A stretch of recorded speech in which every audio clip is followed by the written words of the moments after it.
I am the event coordinator for tonight. And then we have the wonderful Krista Parent. She's our agricultural administrative assistant who's going to be the moderator for tonight. Krista, you want to say hi? Sorry. Hi, everybody. She's going to be here. If you have any technical issues, pop them in the chat. And if you have any questions throughout this webinar, please put it in the chat. There's also a Q&A that you can use down at the bottom of your screen. Please access that. And during our open question time period, you'll be able to ask those questions, and hopefully we'll be able to answer them for you.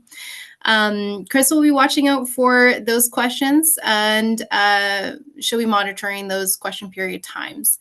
We also want to utilize the chat right now. If you have a plant, a bush, tree that you're interested to learn more about during the webinar, if you want to put that in the chat and say hi and maybe where you're from, that'd be great. So you can do that now, and then we're going to introduce our panelists. We also want to put out a little survey at the end, so you'll see that pop up. So make sure you stay till the very end of this webinar and participate in that survey. Your feedback is incredibly important. So let's get started. We're going to start off first with Dallas. Dallas Campbell is our Red Deer County expert for tonight and has been with Red Deer County for 8 years. He's taken the land resource management at Olds College. He's our parks coordinator, and he looks after all of our parks, green space, playgrounds, mowing, and brushing needs, and we appreciate his hard work. He claims he is a certified bush pilot. You cut the bush and he'll pile it. So he's here to answer any of your questions. Dallas, if you want to say hi. Hello. Awesome. Next up, we have Scott. Scott is our expert for our FireSmart Home Ignition expert, as well as Farm FireSmart. Scott Tuton is our guest speaker tonight, joining us. He's been with the county for 12 years, making his career debut starting as a volunteer firefighter. Those are well needed, so we appreciate Scott here. He moved into full-time position of fire inspector and fire prevention officer in 2019, and he's been FireSmart certified since 2019. And he's also part of the Wildland Urban Interface team for deployments. We are excited to learn more about farm and FireSmart tree management from Scott. Welcome, Scott, to the panel. Hello. And last but not least, we have Toso Bozic. He's our tree expert and guest speaker tonight. He is the founder of ATTS Group Inc., a public speaker and entrepreneur. Toso graduated from the University of Belgrade in Yugoslavia and holds a degree in forest engineering, and is also a member of the Alberta Institute of Professional Agrologists. He obtained his ISA certified arborist and tree risk assessment qualifications, and he's got 28 years of experience where he's gained comprehensive knowledge and technical skills in forestry, arboriculture, urban forestry, agroforestry, agricultural, renewable energy, waste management, and business deployment. With that, I will turn it over to Toso, and you can say hi tonight. We're excited to hear what you have for us this evening. Thank you, Melanie. And yeah, I have to shorten my biography. It's way too long. I appreciate that. So should I start, Melanie? Get go now and share the screen. Okay, perfect. Yeah. Let me share the screen. Okay, guys, I think all of you are now seeing.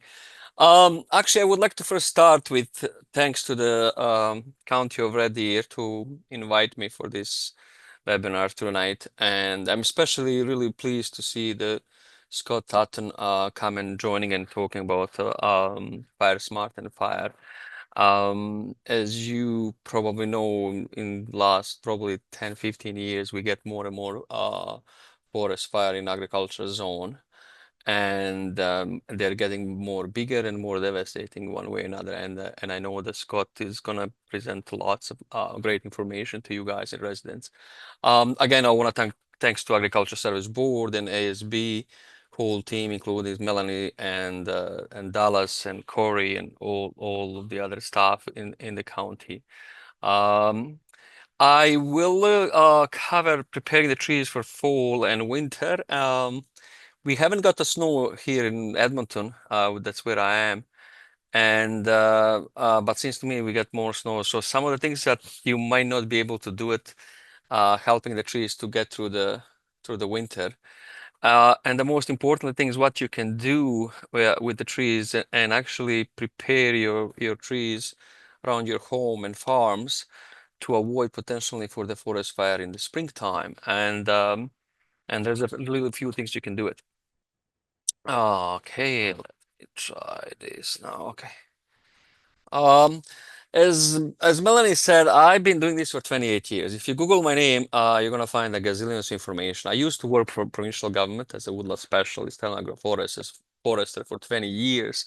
And since basically COVID, I started my own business and I fully enjoy it.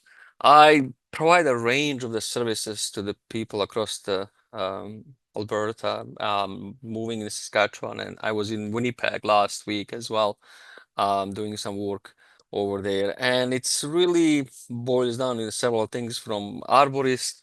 Lately, I've been doing lots of tree risk hazard assessment, tree appraisal. I was hired by the insurance company when the fire burned the area west of Edmonton in Evansburg. Insurance company hired me to do the appraisal of the trees that were burnt. And I want to give you right away heads up, folks. If God forbid your home burned or your trees on your farm or land burned, your insurance company would be able to cover anything in the radius of 270 feet from the center of your home.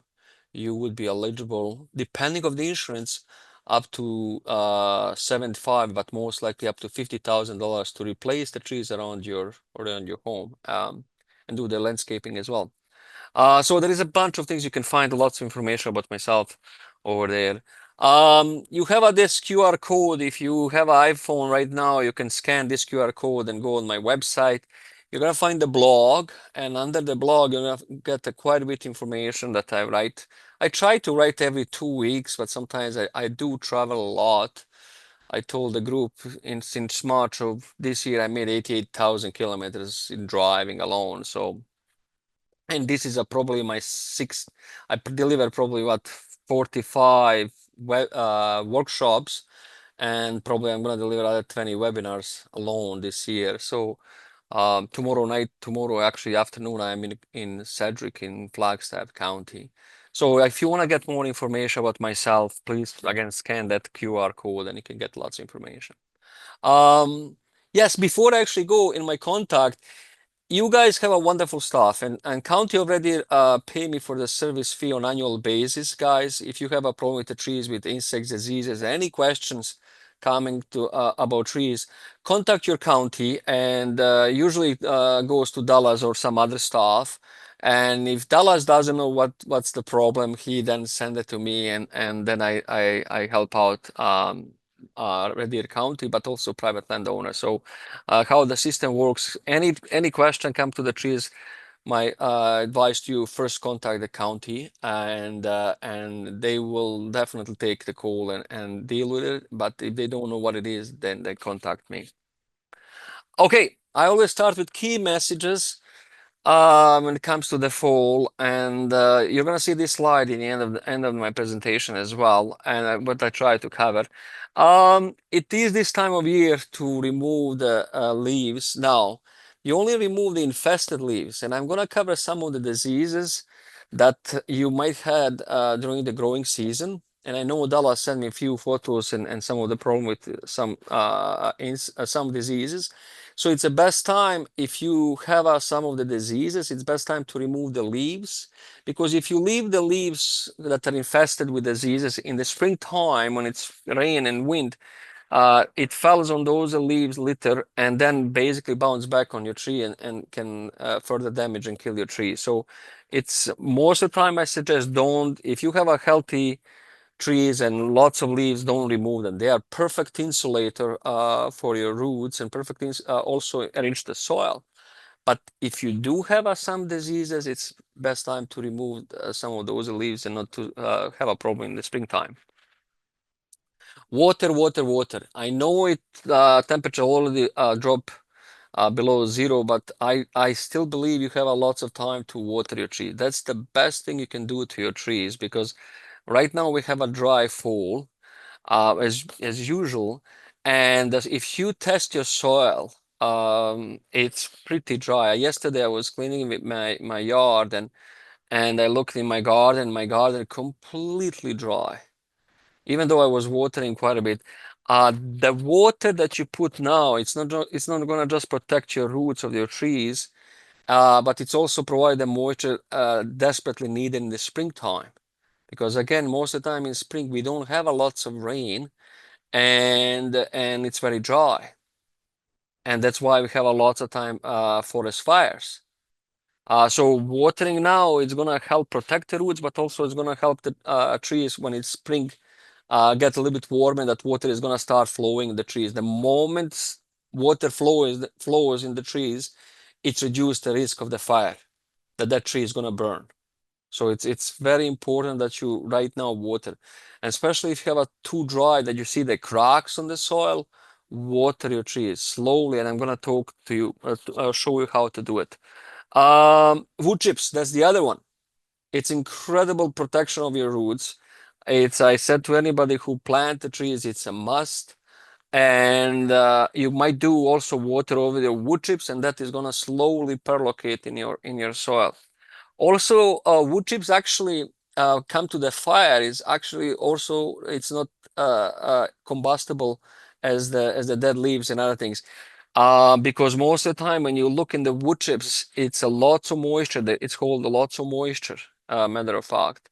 So it can slow down in some aspect. If you have a really dry wood chips, then again, watering over that wood chips in the springtime is going to reduce the potential for the fire. No fertilizing whatsoever. Don't try to disturb any soil around the trees, around the roots, and damage the roots and trunk of the trees. Because if you do it now, you're gonna have a harsh winter, and can really damage lots of your trees. So don't do any soil disturbance if you can. Pruning, I always said don't prune in the fall, because trees is shutting down, and there is no need to prune in the fall, especially live tissue. Now, you can prune in right now and later on in winter, mostly dead and broken branches. And the last and most important, you prune to reduce the risk of the fire. It's this time of year in winter time that you do the lots of work around your trees. And when it comes to the spring, when lots of people made mistake, they start pruning dead branches, everything else, that can spark a fire. Lots of people. I'm going to show you one example in southern Alberta. Actually, he was a counselor, and he started cleaning up his yard. Sparked a grass fire. Fire went to the shelter, but from shelter we went to the town, and 7 homes burned. So, for anything doing with the trees with the chainsaws, now it's the time. You're not gonna have a potential fire because of your activities cutting the trees or removing the trees. If you have a young tree that you just planted, especially fruit trees, I would strongly suggest you to put a plastic guard, and I'm going to show you how does it look like and why. You will have a problem with wildlife. In your area, I know you have a deer and moose and elk and porcupine and wolves and beaver.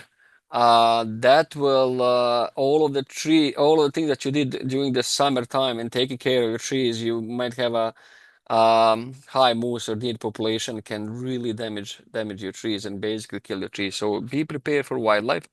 Also, lastly, salt. If you live along the roads or Alberta highways, they use approximately 7 tons of sodium or salt, basically, for the de-icing, and most of that sodium goes in ditches and end up in the lower area where the roots of the trees reached. And that's one of the way to kill the trees. And especially if you have a spruce tree, really be conscious about this. And in the long run, you might think to maybe plant some of the shrubs that are sodium more resistant and protect your shelter plots. Okay, what happened during the fall and winter and what's the impact on the trees? Mostly lack of soil moisture. That's the biggest thing. It's the soil moisture. I have a situation every year, I get between 500 and 2,000 emails and phone calls. And people called me in April or May and said my spruce tree was completely green, healthy, no insects, no diseases. And in April, it's completely dead.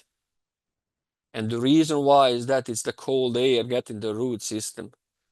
And it's the cold air that freezes the water inside of the roots. Because even though it's a winter time, roots of the tree don't shut down. They slow down, but they don't shut down. So that water, the cold air come in the roots and freezes, create like a little icicles, and it's rupture in the springtime, and your completely healthy tree is dead in the springtime, and there is no insects, there's no diseases. So the only thing it's the cold air and again lack on the moisture. You might have but you have an insect damage that is happening in the growing season that you might deal with that in the winter time. It's also dry air, especially in springtime, when the temperature is start going up, but it's still very dry, and then you got to be conscious about that. That's a pretty big shock for the tree that suddenly sometimes we go from very cold into the very warm weather, and that's quite a bit impact on the trees. And as I said, heavy snow sometimes early or late in winter can damage some of the branches, but it's very, very rarely. The other thing I want to tell you, I got this fall lots of phone calls about fall needle drop. As you can see in this pine tree, you have a lots of yellow color needles. That's in pine and spruce and cedars, and maybe fir if you have it. And it's a very natural phenomenon. It's a physiological, usually related to daylight duration and temperature and soil moisture level. I always tell the people this tree and any coniferous tree every year lose 10, 15, 20% of the needles. And it's a normal process, same as we are losing hair every day. And it's come back. So don't panic. If you have this, again, just be aware of it, and nothing to worry about, generally speaking. Insects, most of the insects, of course, is going to shut down during the winter time, and they're hiding under the bark, under the litter, under the in the soil, etc. But what happened? You might pay attention to what insects did to your trees during the growing season. And again, it's time for you now that you either prune it or remove it, some of those dead branches that are caused by the insects. One of them that is lately in last 5 years is really marching westwards is a spruce beetle. I did 130 something Alberta provincial parks and provincial recreation areas. I did all across the eastern slopes. And it was 2020, it was a few trees that were infested by this one. This year I went to the same west of you guys, Rocky Mountain House, Nordic, Sundry, and all along the slopes. It is incredible amount of spruce beetle that is showing up. It's the same as a mounted pine beetle, but goes after the spruce. Now, this one is relatively very difficult to find out. It's so tiny holes, it's like a pin-sized holes that you have to look very close. It's not like a mountain pine beetle that you have a pitch tube and you can see that your tree is infested. You can see this tree on the right top corner. That was in Schaltebelt in Eversberg. And 2 years ago, or actually that was, 2 years ago, was completely green, healthy trees, no symptoms, got infested by this beetle, gone. And then start spreading to the rest of the Schaltebelts. And of course, when you have a lots of dead trees, there is an increased potential for the fire.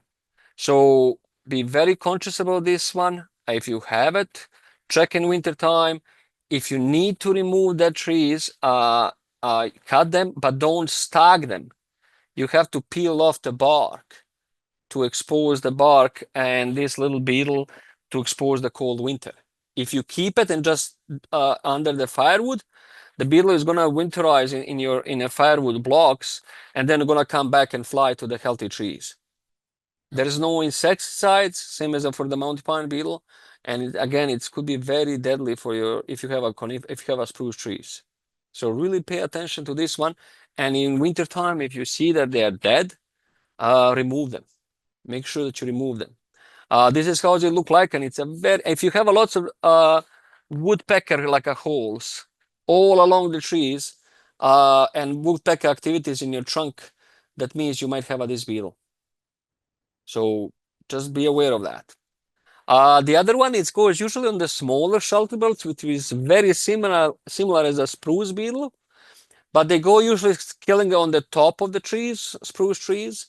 And again, you have to come close to the trunk and try to see if there are any small holes or small, like a pitch tube with the sawdust on it. If you see the lots of sawdust on the bottom of your trunk, you have some kind of beetle. And if you see something like this, again, it's a time to do something. And the only thing you can do is actually either prune in this particular case or remove entire tree. There is no other thing. There's a few pheromones that might help out, but generally speaking, not much you can do. But again, once they get in your shelter belt, they can spread like a rapid fire and kill all of your shelter belts that's been for 20, 30, 50, or 100 years. So be very conscious of those two insects. Third one is mountain pine beetle, which you are familiar. You see those are pitch tubes. There is a pheromone that you can use, verbenone, and it might help. The good news about this beetle is significant, like a 90% is declined throughout Alberta. This mountain pine beetle killed millions of pine trees across Alberta. And some of the forest fire that is happening is results of this mountain pine beetle. And same thing, especially in BC. Some of the catastrophic fire that was happening in BC, it's directly results of the mountain pine beetle kill, and then just fire came in and kind of clean up in that sense. Again, the good news is really significant reduction of this beetle. That is, and again, I've seen it on my field surveys of the my various projects, and I haven't found lately new infestation of the mountain pine beetle whatsoever. So if you do have it and it's dead pine trees, don't keep it. Again, it's one of the ways to utilize the wood, but also reduce the potential of the fire. I'm going to move now into diseases. I think Dallas sent me several pictures way in the past on the Cytospora canker. As you can see, this in yellow arrow, this is how it look like. It's kind of really affect the whole branch. And when you have a lower branches dead, and usually you might have a grass around those trees. If the fire starts as a grass fire, it's very quickly pick up those lower branches and kick in and became a big forest fire. There is no need to keep those dead branches whatsoever. So if you can remove them now.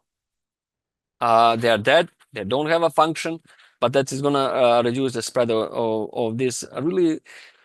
I've seen a few trees entirely killed by this disease, but most of the time it takes years to kill the tree this size. It takes like 4 or 5 years to kill it, but it still definitely can be deadly. This same disease on canker is on your fruit trees or poplar trees. This picture of this tree was taken in northwest Alberta, and it was like 20 acres of these diseases, and young aspen completely dead. The other thing, if you have lots of aspen poplar, you might have this disease. It's yellowish color on the trunk. And there's the other disease called hypoxylon that kills lots of your aspen trees. And aspen can definitely burn. People have some illusion, it's a hardwood species, but lately in last 10, 15 years, we see that huge chunk of aspen burned. One of the biggest fire that was in last 4 or 5 or 7 years was a Chuck Lake fire in northwest Alberta. I can't remember now, 150,000 acres of the forest is burned, but mostly aspen. And that's what is a little bit scary part. Usually it was a coniferous that burned, but this time aspen is same as an interest in Drayton Valley. If you come to Drayton Valley, most of the tree that burned was the aspen. And many of them were dead when the fire went through the area. Poplar leaf spots. Again, it's very prevalent the last 3 or 4 years. This is a prime example when you can rake your leaves. If you see those are black spots, rake them, dispose them, burn them, and make sure that they're not around the trees in the springtime. If you leave them, they're gonna come back and more damage your poplar trees. Bronze leaf borer disease is that's where it's notoriously in the Swedish aspen, and in early 2000 everywhere across Alberta people are planting Swedish aspen like crazy. Many of them are already dead, including my two own aspen.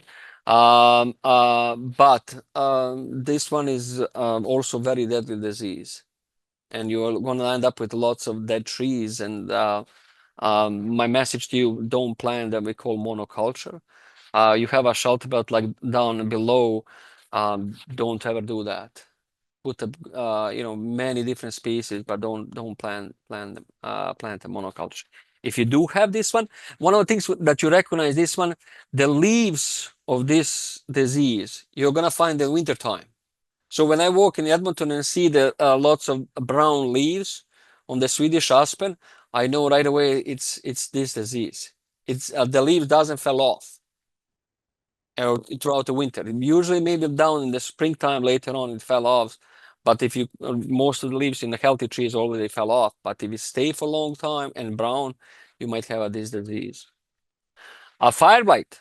It's notoriously killing lots of branches and trees. It's called fire blight. It's bacteria. This picture on the left is the mountain ash that I visited 2020. Was completely green in June 30th. I came July 5th, completely like this. I took a picture. That's called fire blight. It's somebody took a tiger torch and literally burned it. It's spread by the wind, and the only thing you can suppress is the pruning. And it's caused lots of mortality. If you know that you have a fire blight this growing season, again, winter time is the best time to remove the fire blight. Pruning. Again, I said don't prune any live tissue this winter. If you want to prune for the fruit trees or other trees that are healthy but a live tissue, don't do it now. Do it in springtime, March and April or May. Okay, and we have a whole session on the tree pruning. But in winter time, when you have a lot of dead branches, dead trees, broken branches, hangers, and other one that pose a safety issue, wintertime is a perfectly time to remove the trees or prune your trees. As I said before, it's a perfect time to reduce your fire hazards. It's now the time that people need to do the work when it comes to the trees and clean up and prune before the spring. Do not do that in April, May. You will most likely can cause and start a fire. So be very careful of that. As I said, you have to have a reason. And again, it's safety is number one for the pruning. And if you have some to control insects and diseases, I'm gonna go with some of them that you can pay attention to it. Picture here in the center, it was actually taken in city of Red Deer after the storm, and in the trail in the city of Red Deer. Of course, this tree posed the hazards for the people that were very busy trail. So if you guys have a summer area where you had a summer storms and it's kind of like a mess, lots of deadfall or leaning and uprooting trees, again, and could pose the safety or fire hazards, it's a winter time that you need to do some harvesting or removal if it's needed. You have to ask yourself why to prune. But again, for the winter time, the best time is why is to reduce the fire hazards and reduce the insects and disease damage that happen during the growing season. How to prune? It's relatively easy, straightforward. You have any trees, you have a branch that is growing, And if it's a small branch, I want you to pay attention to something called branch collar. You never ever damage that. You see that very clearly how Mother Nature created this branch collar. So here is the trunk, here is this swelling, here is the branch. And you have on the right side as well, same thing. You can see the trunk, you can see the swelling, and you can see the branch. This swelling is absolutely crucial. And when it comes to the pruning, do not damage that swelling. You can hold with your hands this little tiny branch, look at where is this line, and cut this branch. Lots of people made mistake. They do what we call flash cut, and they go right next to the trunk or this particular hair here. And what that creates, this swelling is like when we cut ourselves our skin, and you got a scab that is closing the wounds. It's literally this swelling is closing the wounds and doesn't let the fungi to spread on. So it's a very important when it comes to the pruning. Doesn't matter what time of year that you don't damage this tree. Again, for the small branches, you might have a pruners or small saw. Again, hold with one hand and cut, make a proper cut. If you have a bigger branches, a couple of inches or more or foot in some of the poplar trees, there is again simple way of cut. It's called three-way cut. You do the undercut, you do the second cut, you take the basically weight off. Because if you come with a chainsaw where is this green line, the weight of this branch would rip apart half of your tree. Same thing would happen in the pine tree on the right side. So what you do, basically, you make an undercut, cut the second cut, take the weight off, and this is called from between the blue line and green line, it's called stubs. Do not leave them. Make that final cut. If you leave them, you might get the fungi coming through and get into your trunk and damage the tree. So when you do the final cut, you just make that cut where is this swelling, and that's the whole techniques of the pruning and removal of the branches of the trees. It really doesn't take a long time to figure that out, how to do the proper way. Remember, guys, that swelling, look at how they close the wounds. Look at this. It's completely in the circle close the wounds. That's why that swelling you don't damage. It's a special tissue in the tree that is basically helping to heal the tree and close the wounds. So it's really not rocket science. Again, in the winter time, you can do the pruning for the insect-infested trees that you have oyster shell scales. Let's say your cotonaster. I've seen last 6-7 years, every cotonaster full of oyster shell scales. So what you do, and dead, are dying, you cut all the way to the ground and you're finished. If you have a bronze birch borer, which is very common, again, you might do the pruning. If you have a poplar borer, you might do the pruning and try to remove the insects and home for insects and reduce the impact of the insects on your trees. With diseases, as I mentioned, you have a canker, poplar leaf spot, and black knot. I'm gonna fly to Grand Prairie next week. There is one cemetery. It's a public cemetery, and they have I can't remember 25 or 35 Schuberts, and somebody did a pruning of the black knot in the middle of the June. It's growing season. This little black thing can host 2 or 3 million spores and really spread like a crazy. But the best time to prune, I always said, is the January, February, and March. And so it's one of the ways to reduce risk of the black knot. And there's a bunch of trees and shrubs that are infested, like a lanky cherry, pink cherry, plums, sand cherries, Schubert choke cherries. There's plenty of them that are affected by the black knot. Again, winter time is the best. You usually make a cut of the big black knot, usually 12 inches below where is the infestation, and dispose them in the winter time or burn them in the winter time. Do not prune them when the spring and summer comes in, or fall. You will spread more and more. Okay. Fire. As I said, it's getting more and more. This is, I think I showed this in 2022. I should update probably. We do have, you know what happened to Jasper? Drayton Valley almost burned. Edson almost burned. I can tell you, I wouldn't, you know, I can probably say that in next 10 years that Kenmore most likely is going to be affected by fire. Parts of the Calgary, parts of the Edmonton, parts of the Red Deer, city of Red Deer. Rocky Mountain House, Whitecourt, Hinton, Edson, Fort McMurray again, Lac La Biche. There is a plenty of communities that are risk under the fire. Also, what I did like 3 years ago, I did like a mini forest management plan to the Alberta summer villages. And many of them also are in the risk of the forest fire. I did a reports on them, and they are doing a lots of fire smarting and try to increase the awareness of that. So I don't think the forest fire in agriculture zone and in the counties is gonna slow down. Matter of fact, that most of the forest on private land is getting more mature.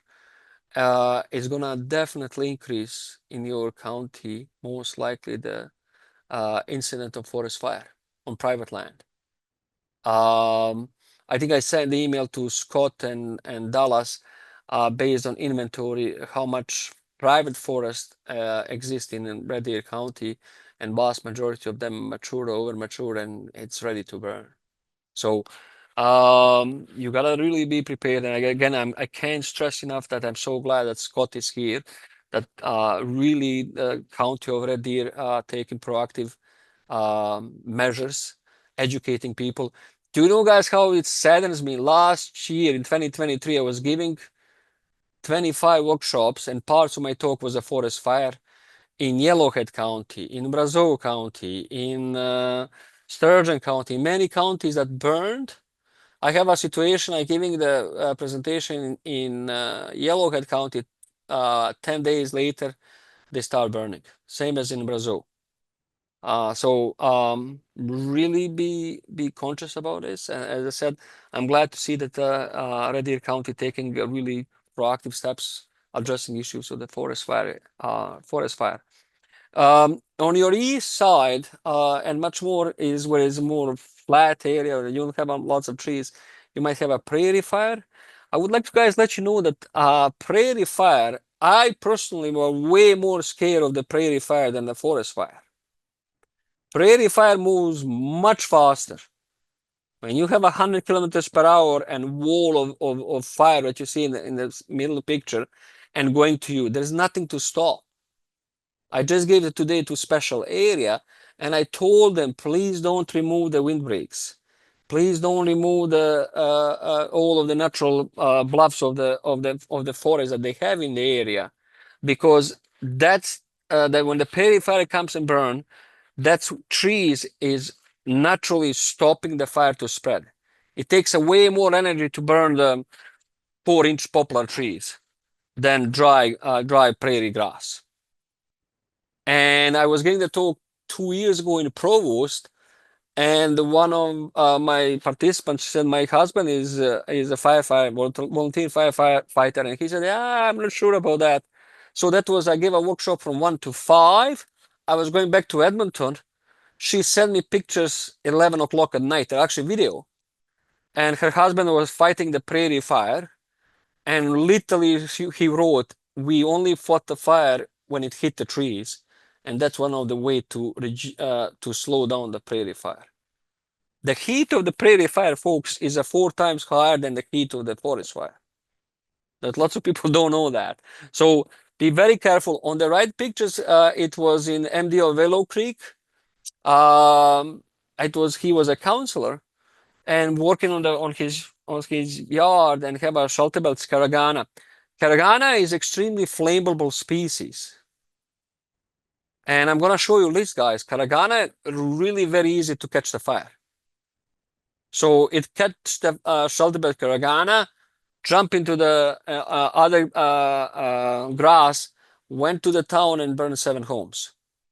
So in the area when you have a lots of open fields, pay attention to that grass and heavy matted grass. So really do pay attention to that. Most of the wildfire happen in a green zone, happen by the lighting, vast majority. 75, 80% of the wildfires in the green zone, it's happened by the lighting, including the Jasper fire that we had. It's a normal, natural process.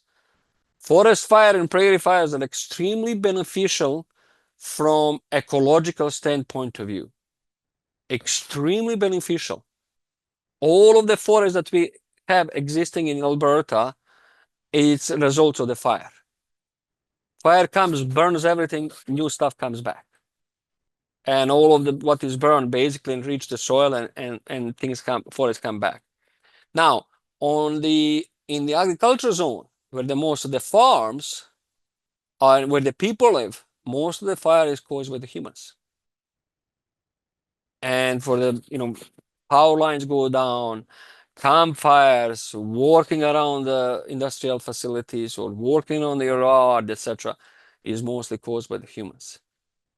And that's where most people need to be educated about it. And again, government of Alberta and municipality really pushing very hard to educate the people, be careful about fire in agricultural land.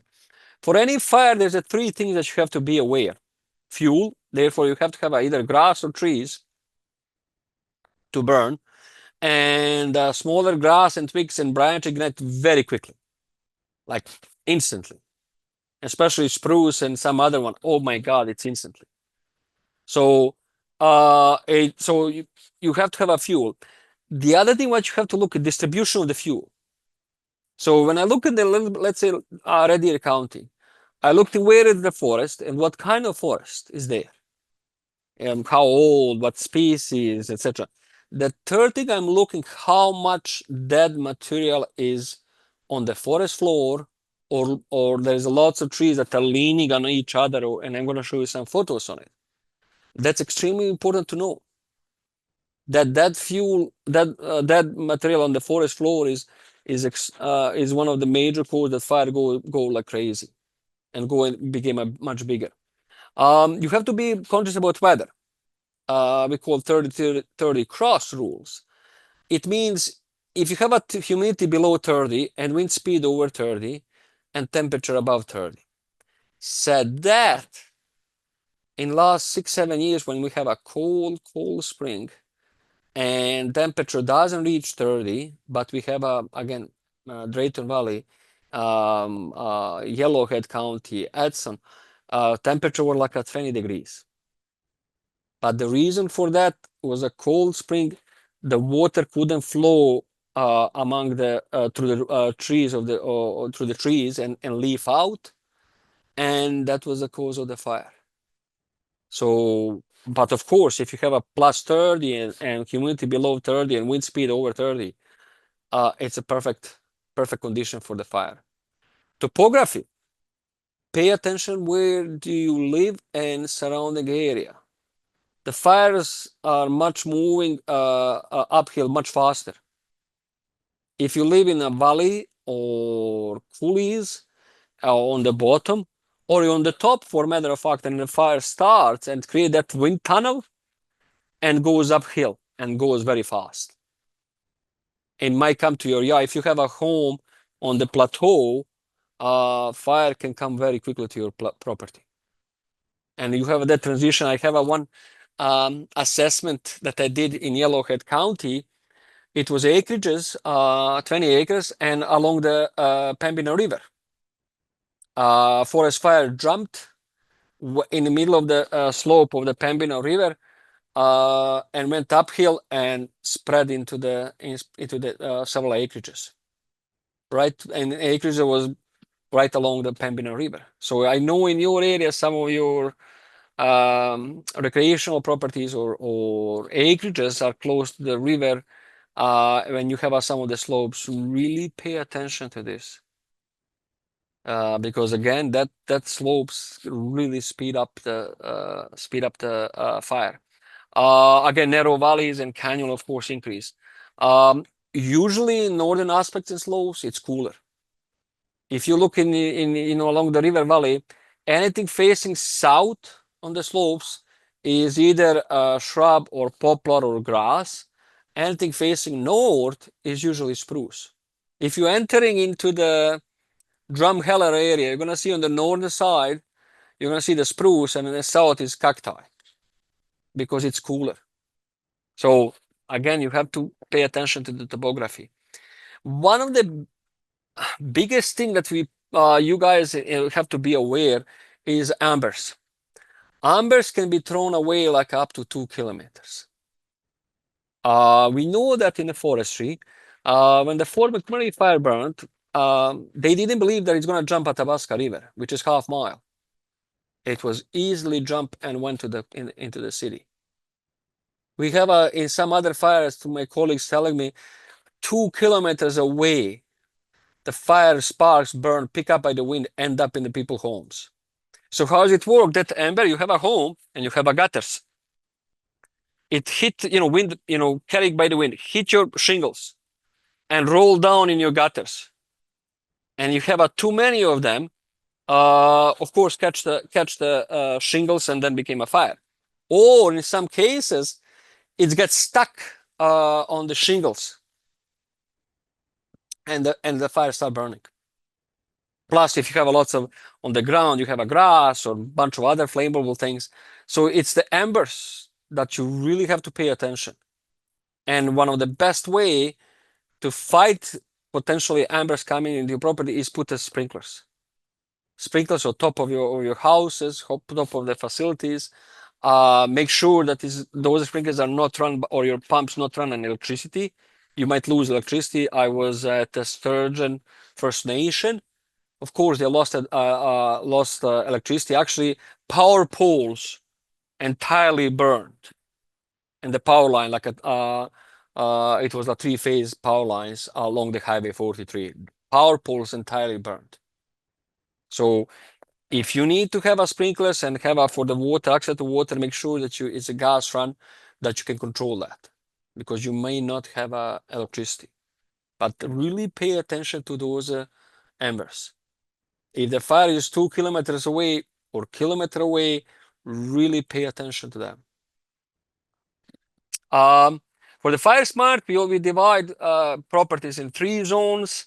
Zone 1, 0 to 10 meters, and zone 2, 10 to 30, and 30 to 100 meter structures. And I think Scott is going to cover many of this. Again, it's zone 1. Try to get rid of the grass. Try to get rid of the dead. Try to get anything that is flammable. Really pay attention to that. And then in this picture on the left, again, you might put the sprinklers around your home and try to protect the home. Yes, of course, you have lots of conifers here and can burn. But again, if you do the quite a bit protection and the sprinklers, everything else, many of these homes can be saved. Okay, so be prepared. Shelter belts and windbreaks. You can see this in the center of the pictures. It's when you walk in your mature shelter belts and you have a lot of dead branches. And that's where the fire comes, either from the grass, come into the area and pick up and can become a fire, or sparks. There's sometimes they have lots of grass between the rows of the trees, or grass adjacent to the trees. So my advice to you, if you have a shelter belt and what you see, let's say this is one of the shelter belts. If you have lots of dead branches, prune up to the 10 feet. Okay, now the key thing is, if you say, Toso, if I prune up to 10 feet, all of the snow, all of the dust, all of the wind is going to come to my property. Yes. So you have to really do the proper homework. If you have a shelter belt, and let's say along these shelter belts, you have lots of dead grass or matted grass, cut the grass. Really cut the grass now. Because when you cut the grass now and remove it, in the springtime, you're going to have a very short grass. It's not going to be flammable. If you keep the heavy matted grass along your shelter belts, and a fire comes from the grass and pick up, and then go with the big fire. So many times when you have branches like over there, all the way to the ground, and you have a grass, first thing order is remove the grass. In this particular area, this is a summer village, inside of the summer village. And there was a lots of dead branches, as you can see here, and little pathway, all of the 10, 15 feet, or usually 12 feet, try to limb and cut all of those dead branches. Because it's always coming from the ground and pick up on the dead branches. So you have here lots of stubs, lots of dead material. And again, that's where the fire is going to come. If you have a natural woodlot or property that you have a trees 10, 20, 30, 100 acres. And when you walk in your property, when you walk, guys, that you have to almost go from 1 foot to next foot and hit the log, you have way too much deadfalls. And on top of that, if you have what we call the leaning trees, so what happens, fire starts and burning on the ground, and literally flame climbs up these leaning trees and go into the upper crown. And I've seen the fire sometimes just go like a spiral around this, get to the upper crown, and became a big fire. Especially if you have lots of those that we call leaners or ladders, whatever you want to call it, and you have lots of dead material. Please deal with this. If you don't, yeah, you will have a problem with the fire. Again, here's lots of dead materials in natural woodlots. And again, once they clean up, of course, this still can burn. But again, we look this area on the right and look the area on the left. Yeah, it might go to burn the grass, but the likelihood to go in the big fire is most likely not. We find out in the United States that most of the time when they do this pruning and clean up, the fire went from the big, we call crown fire, into the ground fire. And then our firefighters and people who work very hard, they are able to fight that fire. Okay, so even in Jasper, I just read a recent report. They did a FireSmart, and the area where they did the FireSmart really reduce the fire entering the town and really help out. So if you have a community or acreages or whatever on your private property, really try to deal with a situation like this, because otherwise you will end up with a fire. Trees and shrubs that are fire resistant. Of course, any willows and poplars and aspen and black ash and maples, they are water loving species, and they have most of the time trees have lots of moisture and they don't burn easily. Highly flammable tree species is white spruce, black spruce, jack pines, cedars, juniper, and fir, as well as Russian olive. And highly flammable shrubs, it's caragana, buffalo belly, wolfberry, and yugo pine, which many of you do have them in your property. Again, most of people don't ever thought caragana is very highly flammable. It is very hardy species, but it's also highly flammable species. And so think about, if you're gonna plant the trees, what you have, and do the proper assessment of the trees that you have in your property. Again, Scott is gonna probably cover more. Make sure you have an evacuation plan. Make sure you have enough space. Make sure you have enough water. Really be prepared in the case of the fire. Again, get the fire permits. Seems to me every year municipalities are putting more fire ban. It used to be in April, now it's in March. I see some of them putting in February as a fire bans. Make sure you have a gasoline run water pumps. And probably you as a private landowner, the best thing is the sprinklers on the roof. Besides the many other things that you can do in fire smarting your home, put the sprinklers on the roof, put the sprinklers on the lawn, and always have that access that you can put.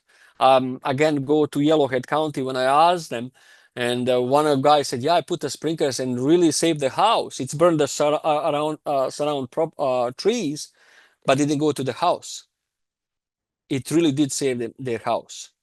So, and relatively they are cheap considering the grand scheme, they're putting those sprinklers and around your home, around your yard. So And there is lots of incentives that you can do the fire smarting. If you have a big forest, again, don't do any pruning and cutting of the trees in April and May. That's the best time to catch the big forest fire.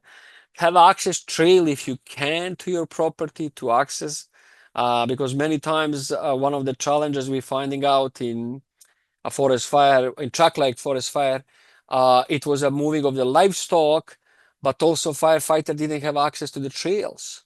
Some of the roads were actually week before was washed out, and the firefighters couldn't have access. So there's a whole logistics, and Scott expertise on that. I'm not gonna pretend, but there's a whole logistics how to help the firefighters to be first one responders, get into there and help out. You have to make sure that access to the roads. You have to make sure that even notifying where the water, you have a dugout, where is the potential water, if you have a pump, and bunch of other things that you're able to do to really help the hardworking firefighters to fight the fire. There's a lots of resources. If you go FireSmart Canada, there is a gazillions of resources that is available to you. The other thing I want to guys tell you, there's lots of money that provincial, federal, and government provide to the communities, provide to the landowners to do the fire smarting. I was in Winnipeg, and actually two insurance company, they put the money into the Canada Fire Smart and to do the promotion and provide the cash for the people do the fire smarting, because it does hurt lots of insurance. They have to cover the cost of the homes and the property burned.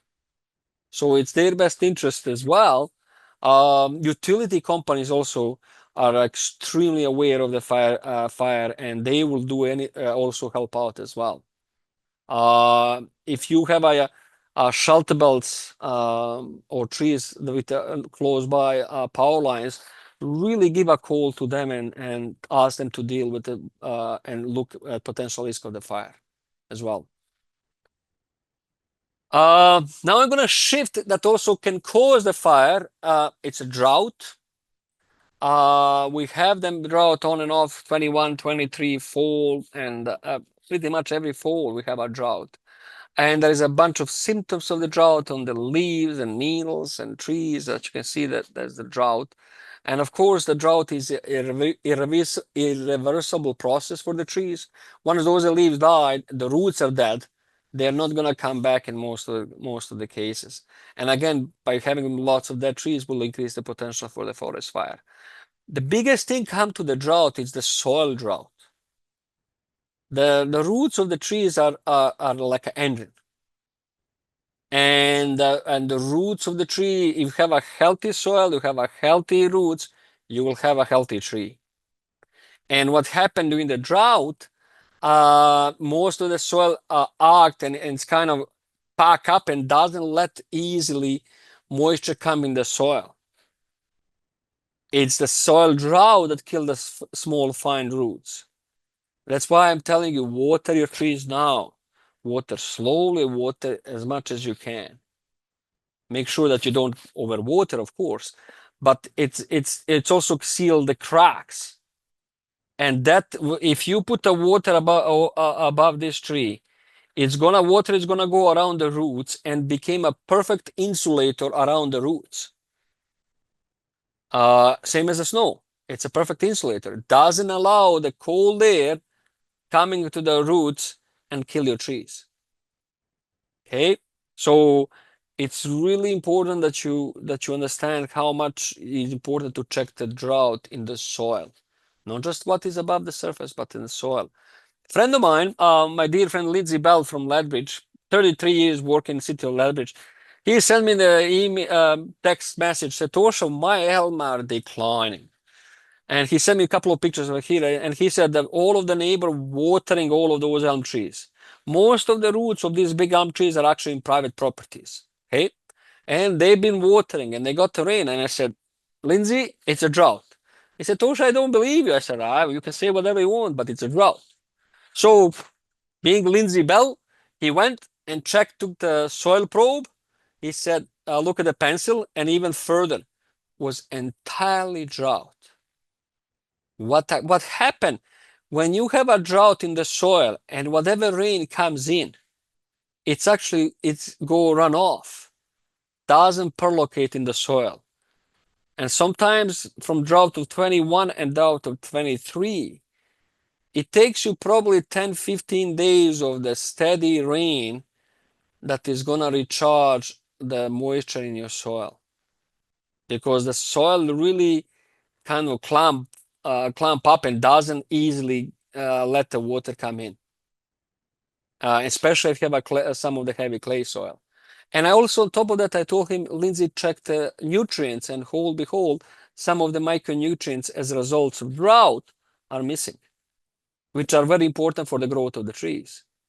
So again, really the best way right now, if you can dig up 6 or 8 inch hole and put in your hands to see how dry is your soil, and then do watering appropriately. Snow cover is perfect insulator. Lots of time people plant the tree in the fall. They don't plant them properly. They leave the cracks. This is where the cold air comes in and basically kill all of these trees. In order to establish, you see the cracks in the soil. That's where the cold air comes in and kill your trees. So watering and mulching is the best. What kind of, for the fall watering, what kind of soil, age of the trees, species, and if you have a water available, and of course cost. I don't think so that you have a lots of high sodium levels in your water, but if you do, or suspect that you do, test your water for sodium levels. I've seen other parts of the Alberta, people faithfully water the trees and not realizing that they accumulate the sodium in the soil and eventually kill the tree. Again, how to check the moisture: use the garden trowel or knife or screwdriver, and try to put right now into the soil. If your screwdriver doesn't go more than an inch, you have an extremely compacted and very dry soil. If your screwdriver goes easily into the soil, most likely you don't need to water. So, but whatever you do, water slow and deep. Don't rush. Take your time. And the mulch. If you have a mulch, it's the best thing it can help your trees. Where to water?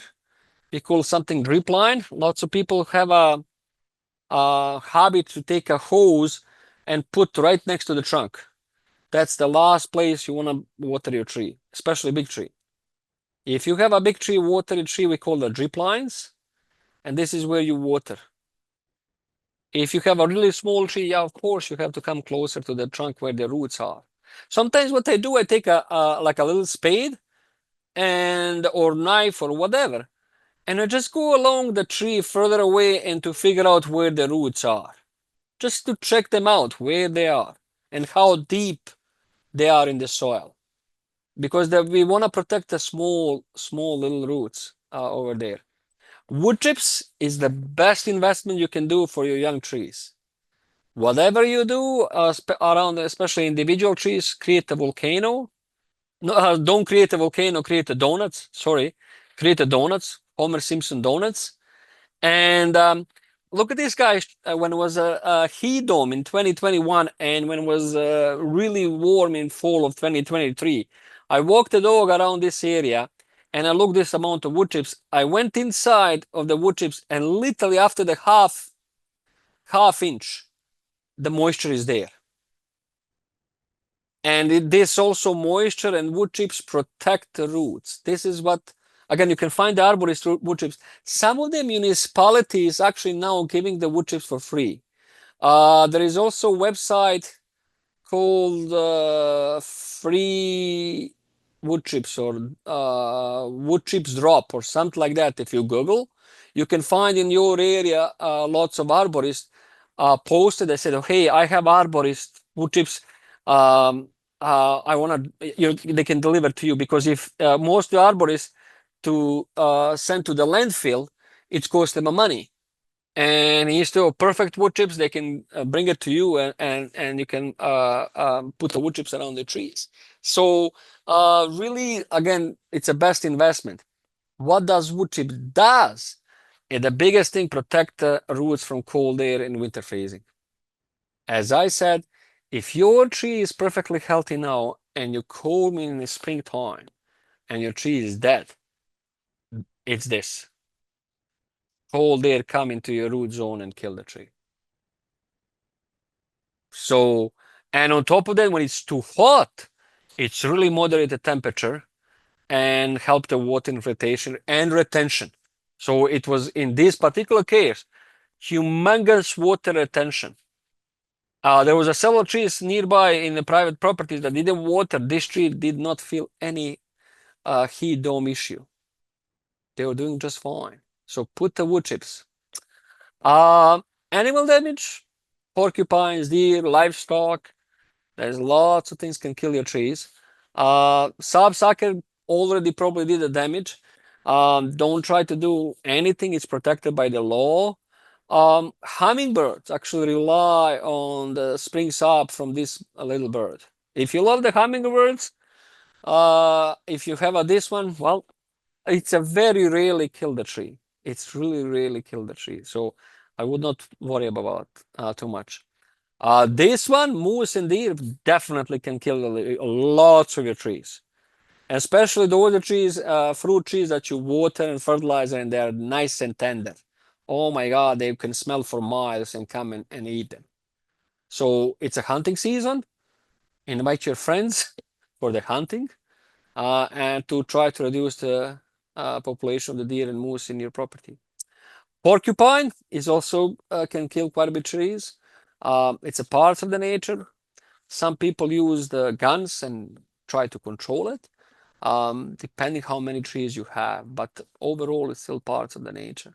Winter burn, it's a very common. Usually, it's happening when you have a temperature in January, February, and March go from -30 to +5, but then drop -30, but then go +10, but drop, and it's really create the best way how you deal with this one.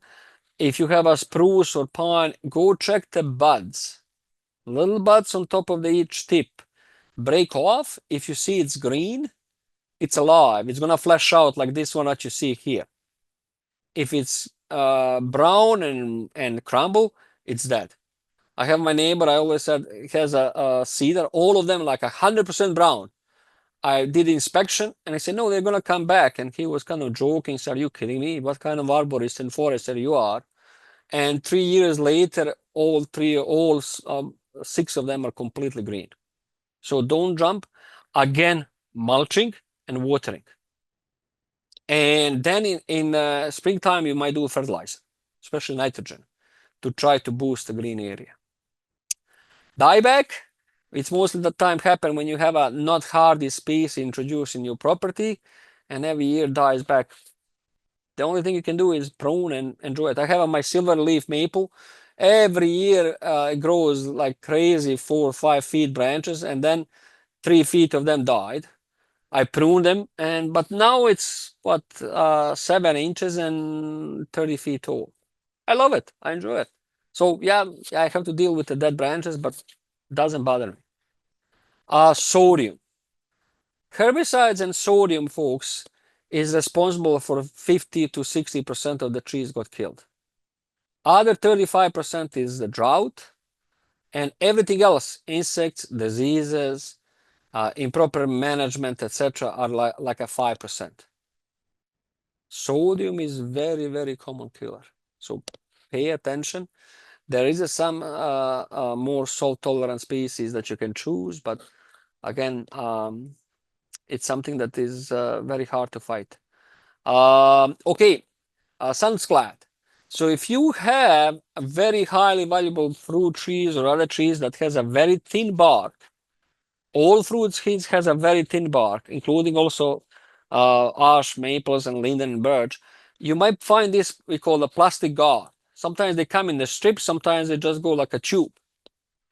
You put them now, and then in April, May, take it out. It's that young and very thin bark really can crack, and once it cracks, you get a Cytospora canker or a bunch of other cankers and basically kill your tree. So if you have a highly valuable species and you want to protect it, I think it's worthwhile to invest into this plastic wrap. And it's white, it reflects the sun and doesn't let the bark to crack. People put the fences and a whole bunch of things, electrical fence for the deer and moose and other wildlife. Dogs also help to manage control the wildlife population as well. Don't fertilize. Don't use the weed whacker around the trees. Don't cut the roots. Don't excavate. Don't damage anything right now. Because if you do anything, you really creating a trouble for the trees, because the cold winter is coming and can really exaggerate, really expand the damages and cause lots of mortality to your trees. So don't do anything of that. This is the slide that I show you at the beginning. I hope I cover lots of things, and I hope you guys that you got my message. Yeah, again, you try your best what you can do. There are certain things, again, sodium and a bunch of other things, not much you can do, folks. But again, come to the fire. It's a perfect time that you can come to the fire in forest and trees. It's absolutely perfect time from now all the way till March to really do the lots of work, cutting, pruning, removing, cleaning, everything that you can do and to reduce the potential for the fire. Hi, everybody. We're going to get started with the questions.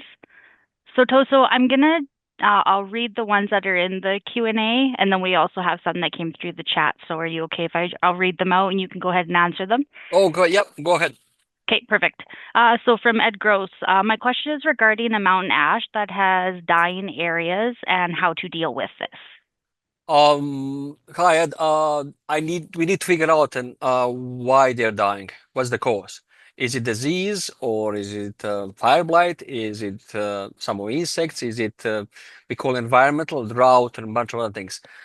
So once we know what is the cause, we can look what option you have. And again, pruning is one of the options if it's some disease, especially if it's a fire blight. So pretty much, again, Dallas can help out probably by looking at that or sending me photos to figure out what is the cause of your mountain ash declining and how old it is and etc. So I just need to get more information, and I know Dallas would be able to collect lots of information, and he would be able to also provide on spot answer as well.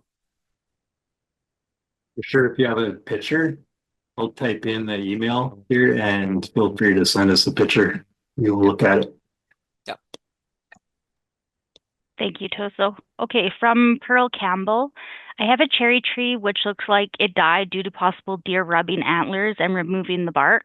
This year, greenery has been growing from the stem, as well as about 8 pop-ups in the lawn. Are the pop-ups real trees that I should let grow? How should I prune the greenery coming up from the stem? The rest of the tree looks dead. Okay, I need to know what kind of cherry. Many of the fruit trees in Alberta, they are grafted. So you have a roots that is one parent material, and then you have a where is the graft joint, you have a whatever fruit above. So sometimes what happening if your above ground is dead and the shoots are coming out to roots, it could be completely different things, and it might not be the fruit trees or cherry that you have.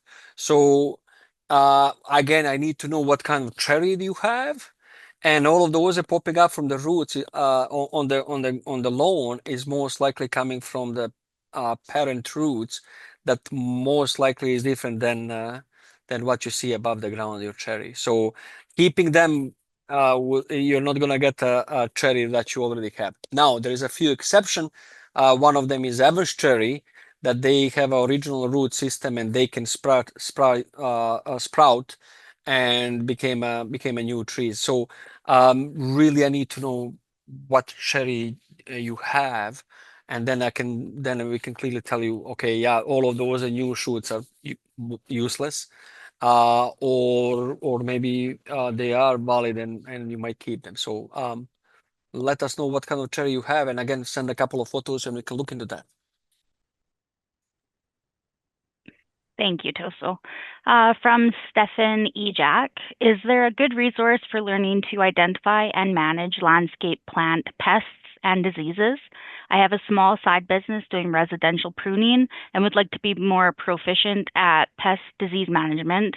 I find Googling it often gives confusing or contradictory information. There is quite a bit.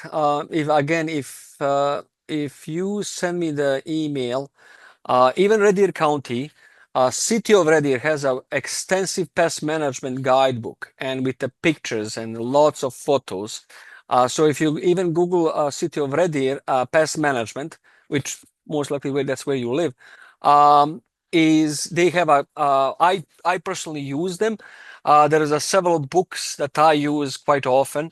There is a several website, including the Alberta government, Alberta Pest Diagnostic Lab, that I used a lot. There is a Canadian Forest Service, very reliable website that you can look with lots of photos of the trees. So there is quite a bit of resources. And I know that also Red Deer County also have quite a bit of resources on the pest as well, and you might look into that. But I know the City of Red Deer, they have a integrated pest management guide, like a 200 something pages, very visual, very pictures.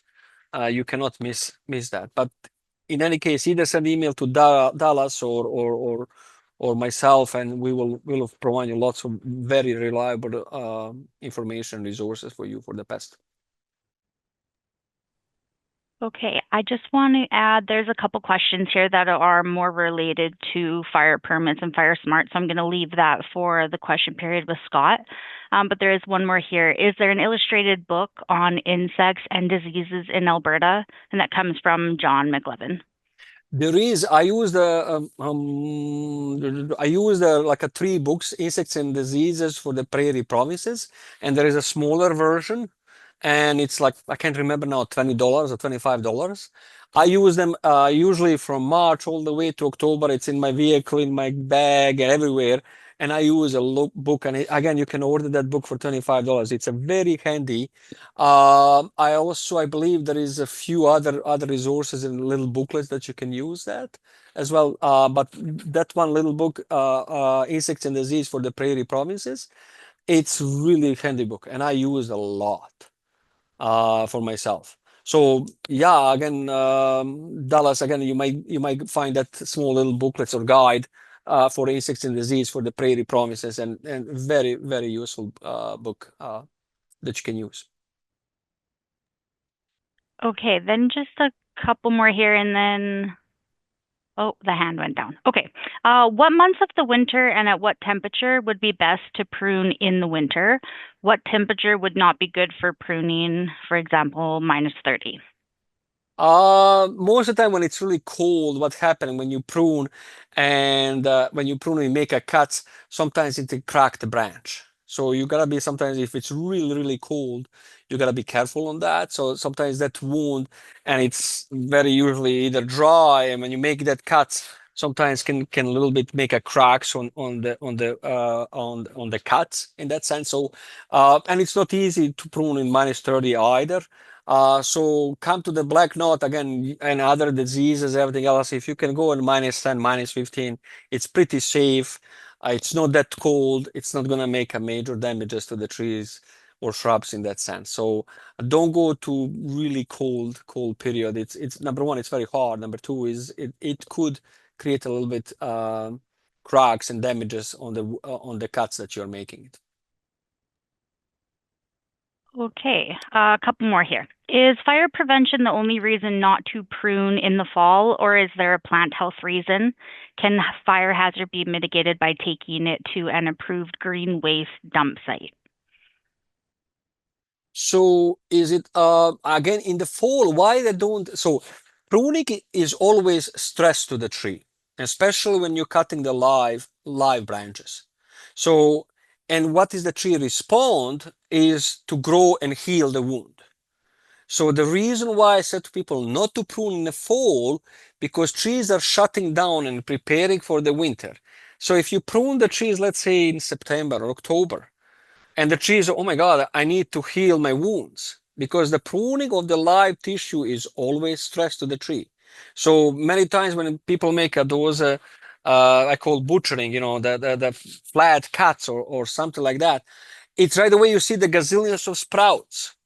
Or when you over prune, you see the gazillions of sprouts start popping up because the tree is under the stress. That's why I'm saying you have to have a reason to prune in that sense. So if you do that in the fall, trees get a message, oh my God, my live limb is cut. I need to heal it. I need to close it. I need to respond. And instead of shutting down for the winter time, they start putting the sugar and the water and try to heal that. And then it's, of course, winter comes in and even make way more damages. So that's why I said in the fall, don't prune, because you want to make sure that live tissue, you want to make sure that the tree properly shut down and prepared for the winter. So I always remember pruning is always stress to the trees when you cut live branches. Now, to second question, if you repeat, I kind of didn't get it. That's Can you okay. repeat? It does say, can fire hazard be mitigated by taking it to an approved green waste dump site? And Scott, you can chime in on this one if you have a better answer. Scott, again, I think you guys, I don't know what is the landfill policy, and what do you do? What do you do with the trees that have been pruned or the in your local landfill? I don't know. I know that some of the small communities and towns, they have on their landfill, for example, area where is the black knot and other diseases, where people put their pruning stuff into that area, or they bring also a bunch of twigs and branches and stumps and everything else. And then usually in winter time, municipality come and hire a wood chipper, and they chip that material, and then that material would be ready for the springtime for the people who use it as a wood chips. Again, it's I know like a Flagstaff County, which I'm going tomorrow night, they put on their website area, if you have a wood chips or you want to dump, you can put on their website, and there is a stations where the people can dump, and they usually come with wood chipper in winter time and chip it, and that's one of the sources for the so if you have for the FireSmart and you have a material that you would like to put in local landfill, again, you might bring it, and I'm not sure about Red Deer County, guys, you educate me. If you have in winter time somebody come and do the chipping or burning, I don't know what process you guys do in landfill, so I really don't know that. Scott, you jump in. I mean, I don't know about that. I don't know on the landfill either. It'll be, I don't know, Melanie may can answer that. I don't know what the landfill, Hornhill, what they'll take, what they won't take. Do you know? I'm not aware of that. Do you want to jump in here? I think Toast was on the right path there. They do stockpile it and then chip it up, everything except for diseased wood they take. So okay. Yeah, but that's my assumption, Dallas. So I know that most of the municipality have that system in place and helping out and how to deal with that. So Thanks, Toso. We do just two more, one quick one, but there is one. I have a Tristan poplar or giant poplar that did not have any seeds and are not supposed to have any. After 8 years, it showed up this year on only one tree. Is this normal? And this is from Mary and Betty Smith. So the one tree show up one seed. On the Tristan. Most of those poplars are clonal combination of the various different poplars. And as you said, on the Tristan, they don't have a seed. Sometimes it's not 100% bulletproof in that sense. So it may be that 1% or whatever fraction of that might still produce the seeds. Most of the time, a seed is a result. It's a normal, natural process for any plant to produce the seed. But sometimes when the tree is under the stress, they might be producing the seed excessively. So I don't know what's happened to your Tristan poplar. It could be drought, could be some other, damages to the trees, or something might happen, and that could be the reason they produce the seed. Marion did add Toso that there's lots of fluff. I don't know if that. Okay, there's lots of fluff. Again, you might have again, there's lots of fluff, so there's lots of seed. So yeah, most likely could be the stress that something is going on. Check your soil, check any insects, check the roots. Check the roots, Miriam, if you had damage to the roots, if you did the rototilling, salt, herbicides, anything, because it shouldn't be that way. That something is happening that triggered the trees into the response to produce the seed. Okay, and then just one more. Can you use burlap for winter scald? No, because it's a matter of radiation. So radiation can easily go through that burlap, and really doesn't do any effect. When it's hit the plastic, it's reflect. It's radiation, and the heat of the sun radiation hit the plastic, doesn't go through the plastic and reflect back. When you put the burlap, it's radiation, like any other radiation go through. It really doesn't do any good whatsoever.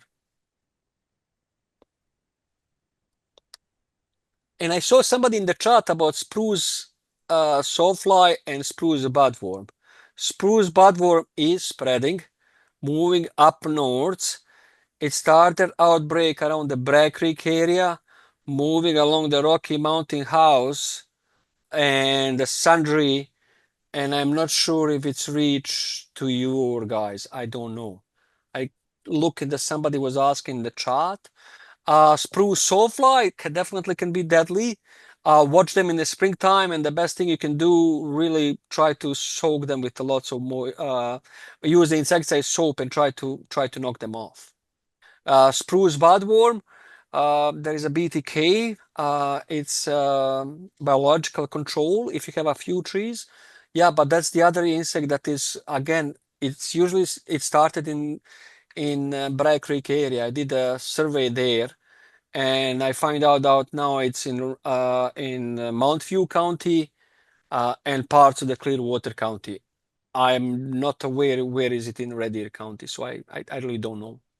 But I know it's marching north. It's going further north.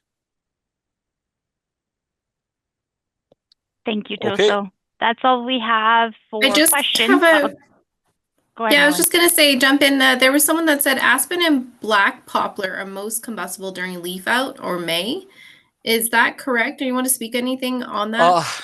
Yes, what we are finding out right now, again, yes and no.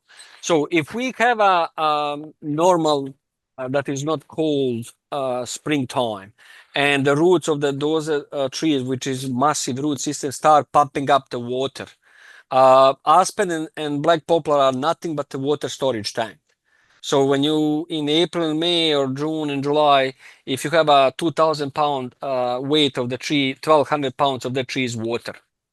Now, if we have what we're noticing in last 5 years, cold spring, and still the roots are not warm enough to start pumping the water through the system, definitely it's much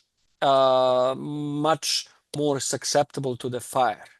And again, good example is what we're noticing, for example, in Brazos County and close to our town of Drayton Valley. It was the aspen that burned. And again, it was a really crazy situation. Balsam poplar, because they have a little bit like oily buds, and that also can also help out. But generally speaking, especially balsam poplar doesn't burn easily at all. Doesn't burn at all. Usually go on the ground. But again, depending on the age, depending how much dead material, depending on many factors, definitely they can burn. No doubt about that. Thank you. Okay, I think if that's all the questions, we can jump to Scott Tuton. I'm excited to hear what he has to say about FireSmart. And I know that, Toso, you covered some of that aspect, and this will go a little bit deeper into those aspects. So go ahead, Scott. Good evening, everybody. So I'm going to talk about more in depth in the FireSmart and how it plays into the wildland urban interface is what we're seeing a lot of. So we'll start out by saying that any resident in Red Deer County can have the opportunity to have their property FireSmarted. You just have to get a hold of me. And so if you want to post my email on there, it is a free service. Me to come out and do an assessment. We can discuss different options and look at different ways to protect your property or help you to help us protect your property. And it's basically the idealization behind FireSmarting. So hopefully I can share my screen. I know it worked in practice, but we'll try.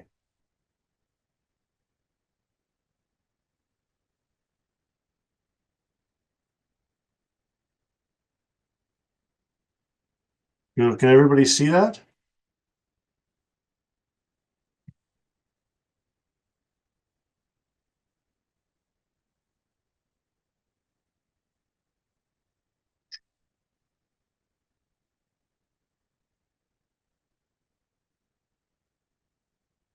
Okay, so this is the picture obviously is a live burn, but it's actually our wildland crew doing their training in preparation for some of the courses we have to do in order to provide their proper protection. As the website shows, FireSmart.ca, there's lots of information online for FireSmarting. Many different documents. We'll touch on some of them in the PowerPoint, and if you have questions, obviously we'll get more in depth into them. So what is FireSmart, right? So FireSmart is about living with and managing the risk of wildfire. The biggest thing we're seeing now is more and more people are moving into acreages, more into wooded areas and different stuff like that. So now we're seeing that it's becoming more of a problem. And we're trying to help you mitigate those problems. And so FireSmart guidelines, they're proven, their legitimacy as measures of hazard. They're scientifically proven to help you protect your property with different options. And then Toso talked about the different plants and trees. That's not my area. I just know about the zones and the different stuff like that. But planting fiery resistant vegetation will even help even better than some of the other options. Obviously, if we go back to our high school science, we talk about the three things of the fire: the heat, the oxygen, and the fuel. We take away any one of those, we put the fire out is the plan. And clearing the vegetation and stuff like that is the more important part. 7 principles of FireSmart. Obviously education. We're doing more and more of that now. It's becoming more.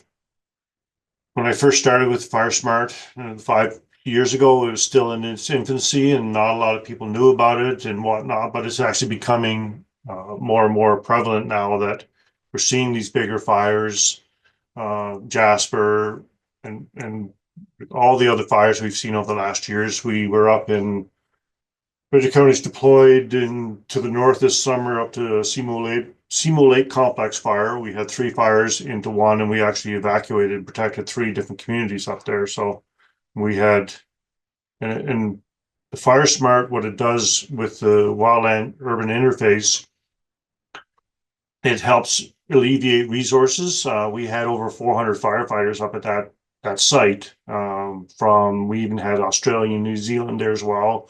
One of the teams that I work with was the hotshot crew out of Alaska.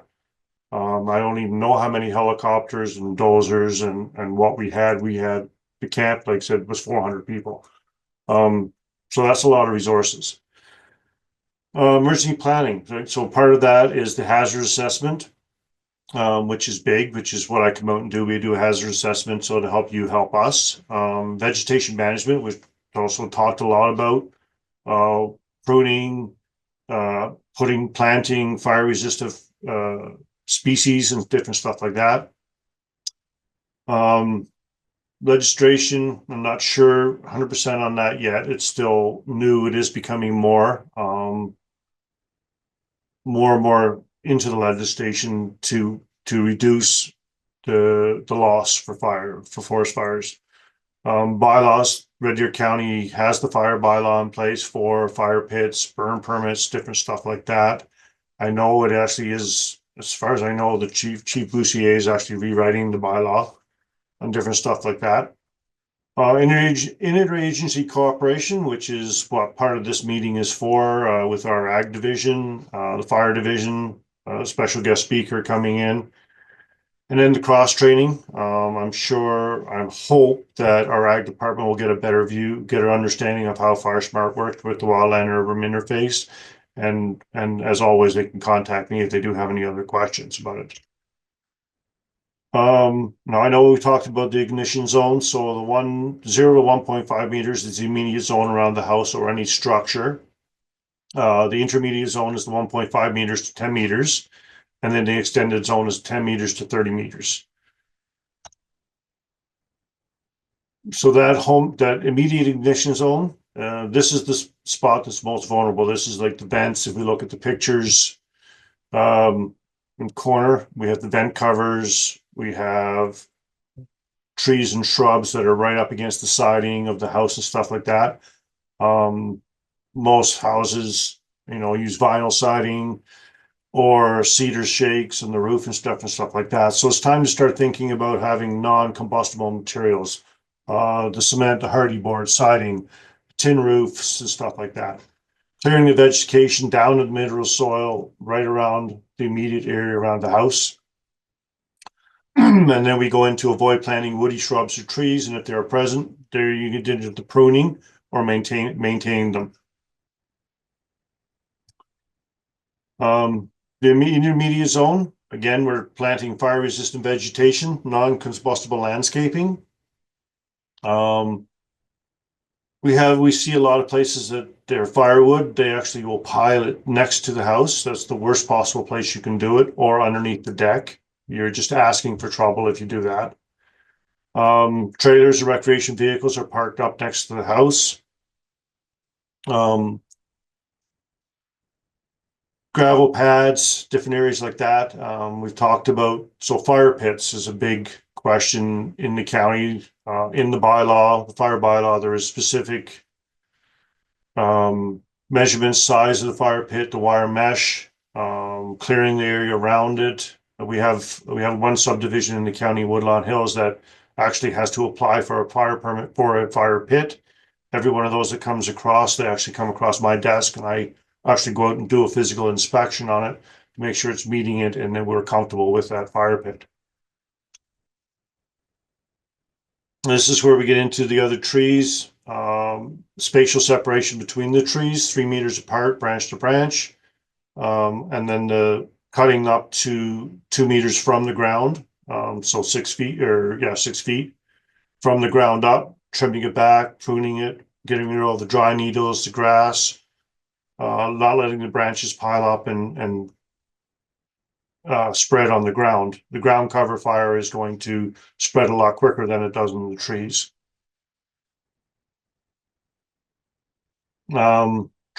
Treat the build and wildland fuels to prevent a chain reaction, right? The trees, wood piles, your patio furniture, believe it or not, is a hazard on the decks. Then it gets into the houses. So building blocks for a FireSmart home. We have one, the roofing. Do we have curled shingles that trap the embers? Is it cedar shingles? We have options for tin roof. We have clay roof, different roofing options. The decks, close in, are they closed in, or are they open underneath the decks? Don't store firewood and combustible materials underneath that deck. Number 3 would be your vents, your soffits and your eaves. Traps a lot of leaves, different embers can get in there, start fires there. The windows and walls, your single pane, double pane, triple pane glass windows. Your window sills, if it's painted, is the bare wood showing underneath the paint? Maybe need to look at a new paint. Stucco and brick, definitely fire resistant materials for the exterior of the house. Farm and ranches are becoming new for the FireSmart just this last year or so. FireSmart actually has dedicated a document for farms and fire smarting. So we have fence lines and ditches. The weeds and brush can act as a wick, carrying the fire into valued areas. Minimizing vegetated wires in between posts. The fence posts along the line can burn a lot longer if you clear the area around that. Less likely for that to happen. Barns and outbuildings. Some people often focus on the main house and forget about the barns, the outbuildings and different stuff like that. You have to, if you're going to apply the FireSmart principles, you have to apply it to all the structures on the property.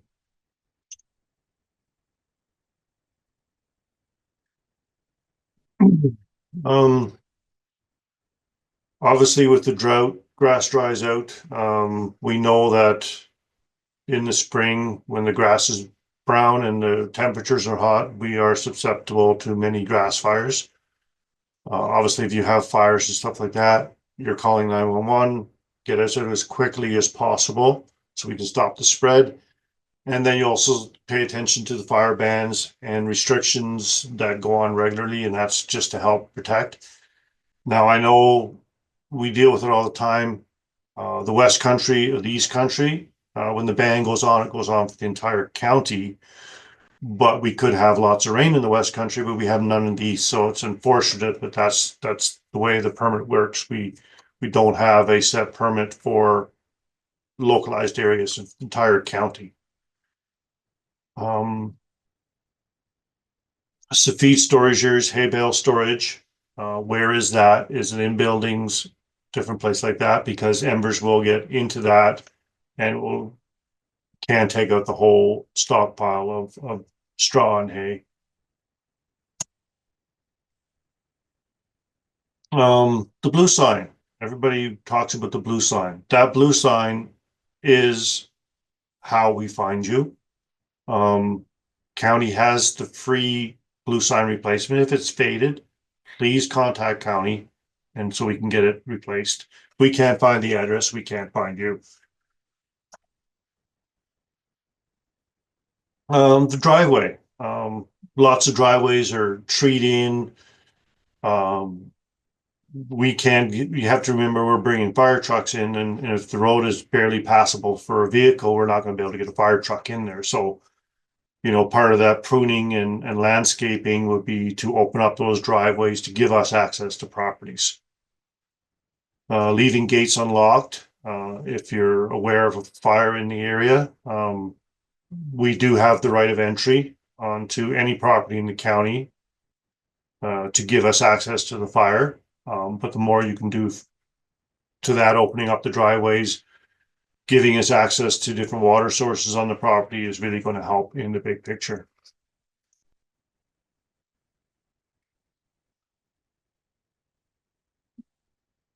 For the fall, you know, cut your grass at the end of the year as low as you can. The reason being is that we don't have all the dead grass in the spring. It's very low, therefore it's not going to have a high. Once it's not going to have a long drying period, it goes green fairly quickly.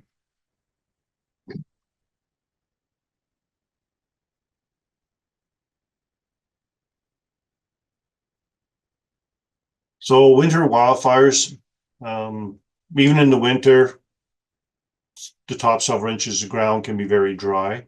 Winter fires can smolder into deep layers. Because it's now blanketed and covered by snow, it actually burns down instead of up.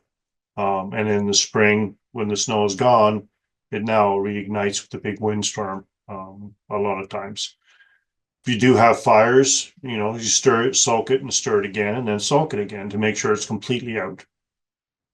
You still should be checking your winter burn piles to make sure that they're actually out. And having a water source around if you do have a burn permit. I know there'll be some questions on burn permits, and we'll discuss that at the end. Evacuation planning. There is the 72-hour ready pack that's available in emergency management. It's all available online. There's the Alberta Emergency app. Keeping pets close to home.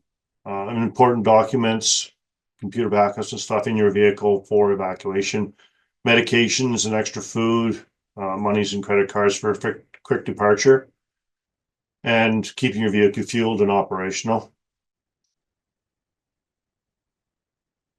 So inside your home, so closing all the windows and doors, move anything away that can burn from the windows, as in tying the drapes back is one thing.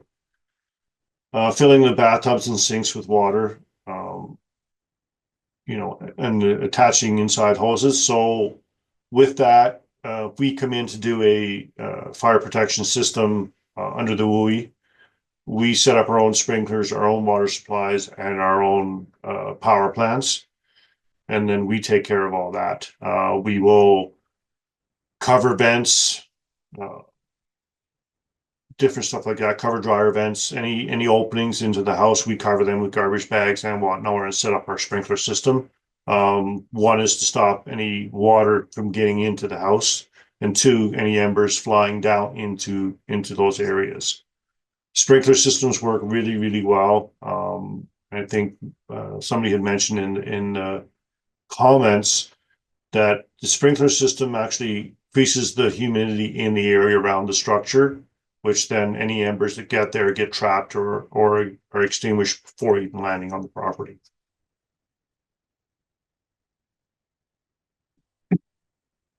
If you have time, any time you can get all your patio furniture and stuff off your decks, and this is part of the FireSmart, obviously the patio furniture will stay on there, but looking ahead and not having your wood piles next to your house, they talk about attaching garden hoses and place them for places to reach.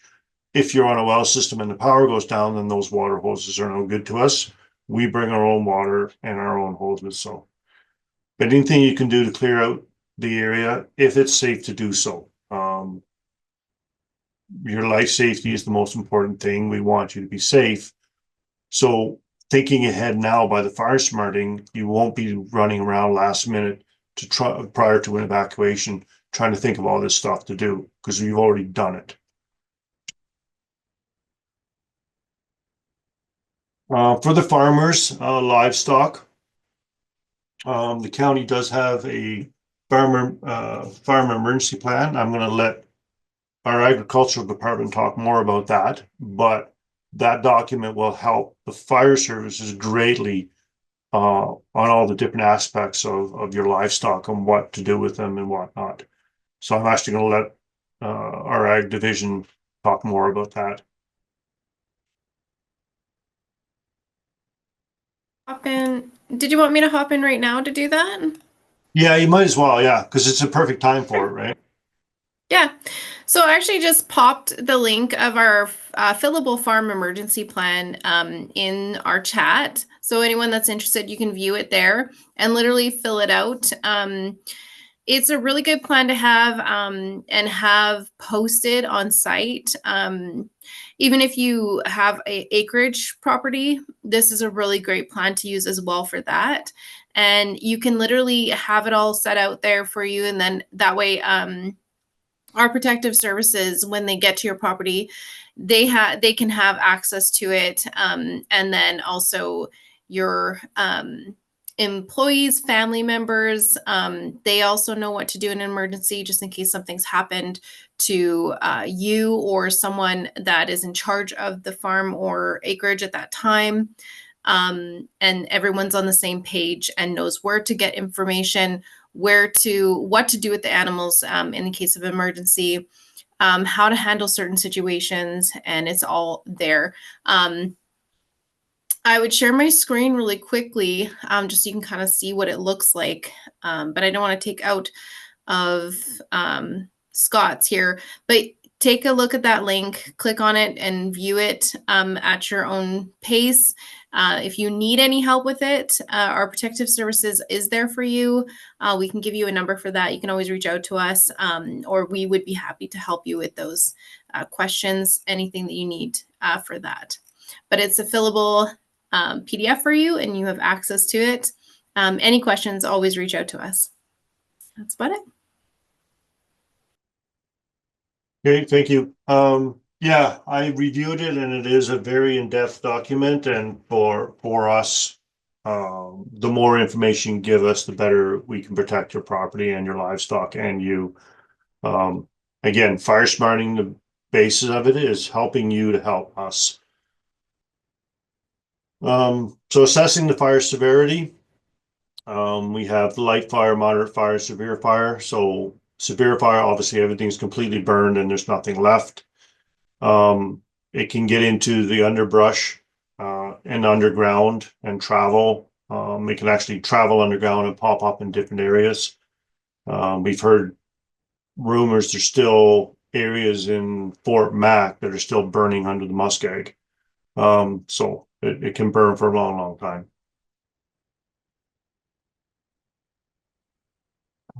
I think we might skip over kind of some of this because the wildlife, the document, if you look at it, is very in depth and it talks about a lot of this stuff. I want to get more into preventing the fires and whatnot. So planning to burn. Red Deer County does have a burn permit system. It is free. It's online. If you go onto the website, there's a drop-down menu. You want to apply for a permit, all the information that you would do in there. What that permit then does, it asks a lot of questions of what you're burning, where you're burning, stuff like that. And then what it does, once that permit is active, it populates on a system that Protective Services has that tells us there's a permit in that area. In the spring, particularly, we do get a lot of calls about an open burn. We know by looking at our system if that's a permitted burn, so more times than not, you'll get the duty officer popping out just to verify that it's not an out of control fire or it's a permitted burn that has gotten away or anything like that, right? They are free.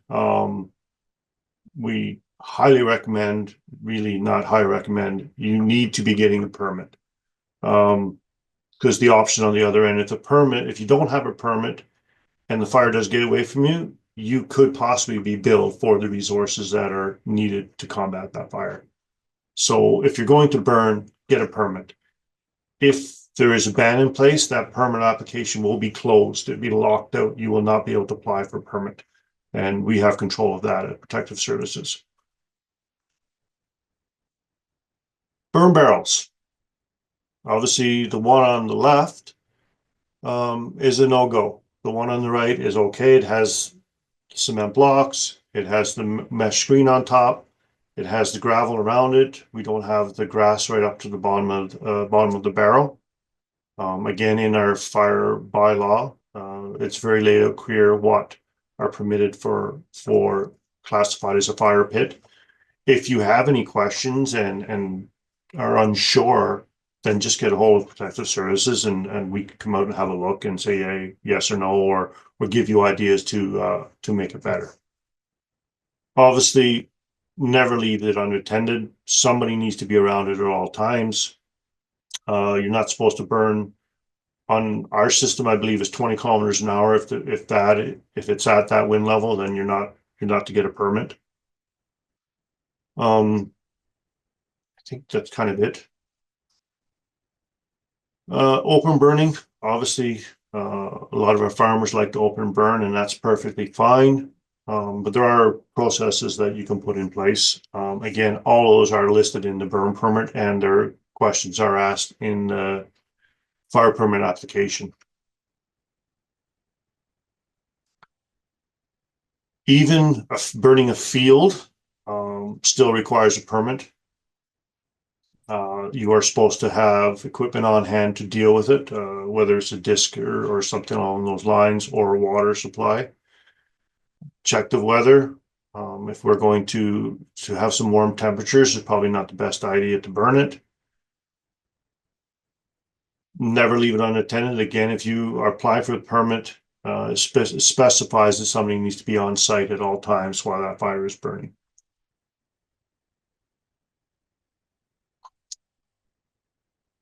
Kind of the same thing. Get a permit.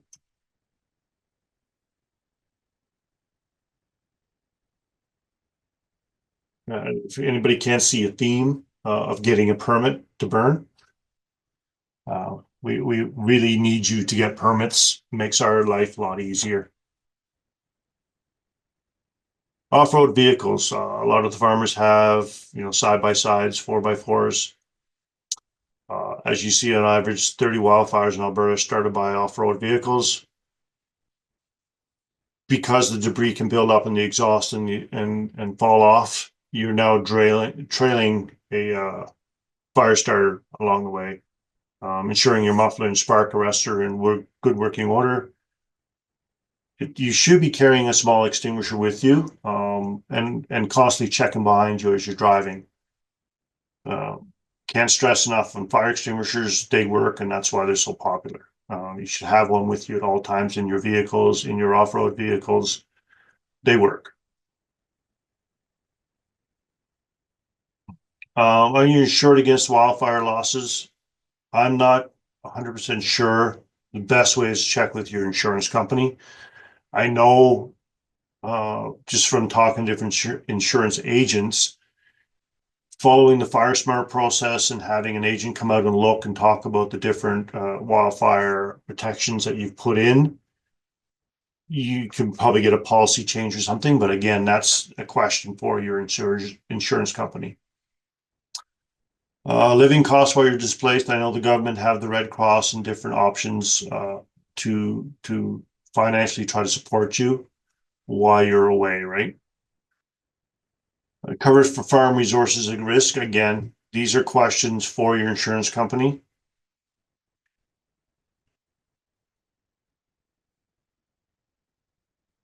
So for some questions, so can I be liable for fires that spread from my property? The answer is yes and no. If you had a permit and the fire gets away from you, it does happen. Those are actually discussed case by case by the team here, and decisions will be made from them. Contact will be made with the property owner, and we look at all the instances individually. So the question, if I have a permit and the fire gets away, can I be liable? The answer is still yes and no. We still look at it individually and what caused it. There's times when, if they were doing everything right and the wind picked up and it lost control, that happens. So burning without a permit, I don't know how many times you heard me say get a permit. The duty officer has options on what's going on, what you're burning. Again, if you follow the bylaw and when you're applying for the permit, what you can and cannot burn, decisions will be made on a case-by-case basis. So with the fire smarting, I can come out, do the risk assessment, give you all the information that you're looking for. If you don't do it, that's entirely up to you. But I would caution you that if you're going to take the interest and spend the time in having this FireSmart done, then I would think you're going to be interested in doing it. So I would follow through with the recommendations.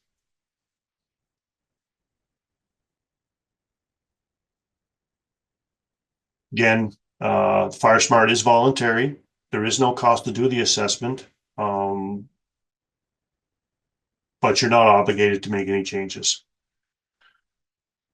The rain, again, our fire permits can be locked out based on bans put on by the county, and during the high heat seasons, that's watched very closely by the chief officers.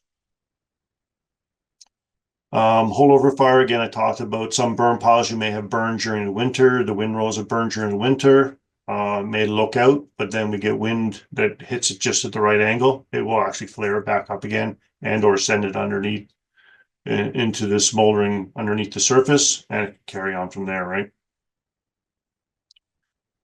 So why do I need a permit? A permit gives advice for a successful burn, lists what you can and cannot burn, the conditions where you can and cannot burn, and then it advises the firefighters, mostly the duty officer, where to expect smoke or fire. We get calls regularly from passersby, and then we know if it's a permitted burn. We are not going to send all our trucks right away. You'll get a duty officer to come out just to verify. So if you plan on burning, please apply for a permit.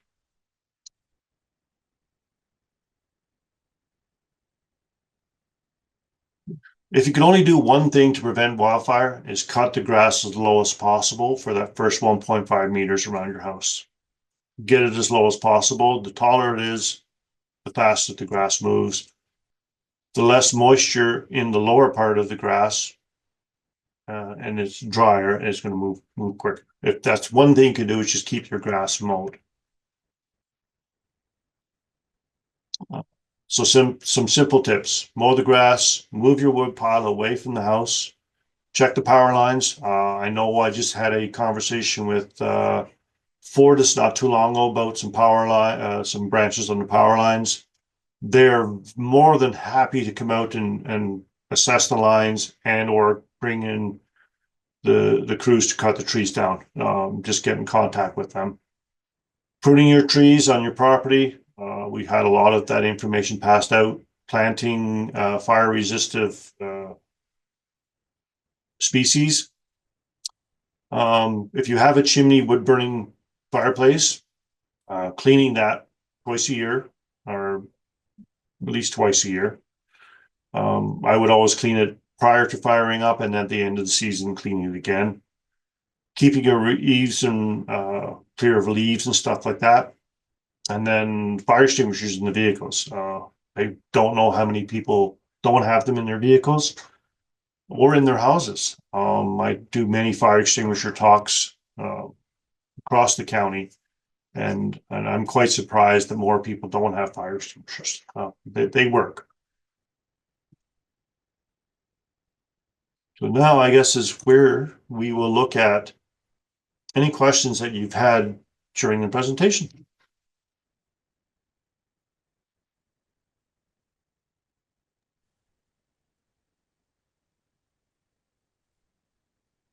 Scott Tosha is here. Wonderful presentation. I really love it. It's very well done.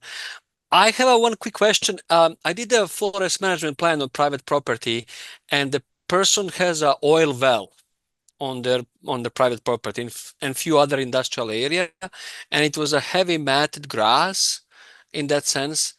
And I strongly recommend him to contact the oil and gas owner or that well to do the mowing and cutting. And actually they right away did it within a week, actually came and did a good job. So anybody also around the industrial area, if you let them know, I think they would be able to do something for the fire prevention as well.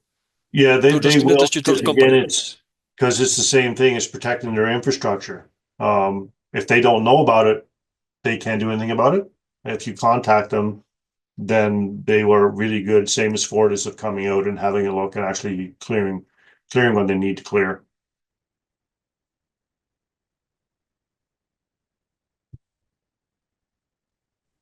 Thanks, Scott. Okay, a couple questions that we had from earlier. Does the county check the fuels that are to be burnt for a fire permit? And that came from John. So we don't come out and check them pre-burn. In the permit application, you're asked a bunch of questions of what you're burning and stuff like that. It is a legal document. If you sign off saying that you're only burning branches and stuff like that, and we get a call and come out and find out you're burning shingles and different other stuff like that, then you will be responsible of the cost of us extinguishing that fire, and we will put it out. You will not be allowed to continue to burn. Your permit will be canceled and you will be invoiced for the cost of extinguishing that fire.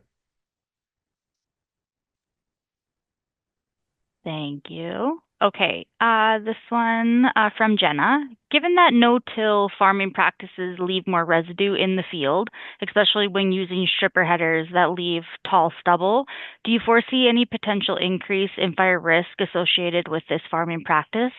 If so, what mitigation measures could be implemented to reduce the risk while maintaining the benefits of no or minimal till farming? Ooh. That's actually a question I do not have an answer for, and I don't know if anybody from ag would have a better answer for than me. Scott, if I can jump, I know we have a poplar plantations and also we have a farmer field. So what sometimes to prevent the potential for the fire, they did like a 10-15 feet around the perimeter of the field, and they did tilling and to reduce the stubble. That's what one of the practices did. I can't remember, 10-12 feet, I think was the width. And they did the tilling, if you have a big field, they just did the tilling and leave the rest of the stubbles. So the fire doesn't come usually from the ditch where you have a grass and can come into the field. And so just tilling around the field was one of the option to prevent for the stubble or going into the trees as well. Now now that you mentioned it, we have seen that practice on some of the stubble field fires of that perimeter. So.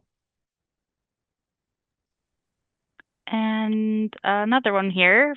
In regards to the slide on access and leaving gates open, can you confirm if emergency services would be able to access a property if there are automatic gates installed, or if there are any specific measures or systems that are required to ensure access? So there's two options along that line. There's what's called a fire department lockbox. It's a keyed access box that are attached to numerous automatic gates around the county. It's about $300. You go to the keyhole in Red Deer and they tell me you want a fire department lockbox key, the Red Deer County key. You'll mount that on the back of the post or somewhere. You'll get in contact with me. I'll come out. We'll lock in an access code to that gate. It's locked in the box. There's only the chief officers and our frontline engines have the keys to that. We GPS the box.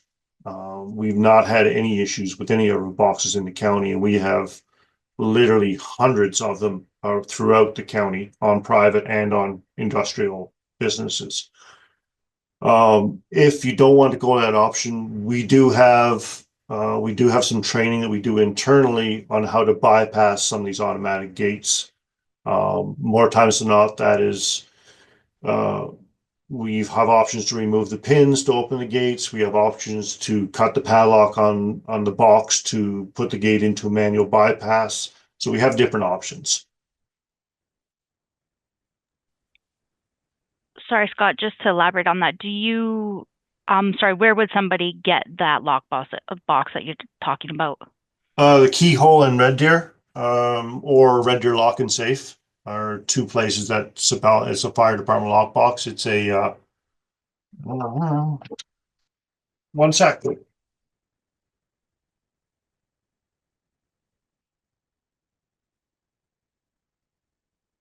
It looks like that.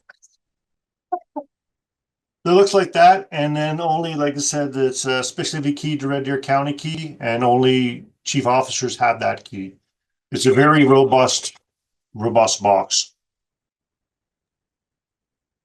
Do you know the estimated cost of those guys?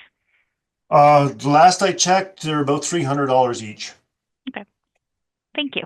And then we got one more here. Can a fire blanket be sufficient in vehicle or house or farm? So good question. The fire blankets are really, really good, but they're really only place that they work the best is in for a kitchen fire. Take them out, throw them over your cooking, and and do it that way. Outside of that, they really don't work anywhere else.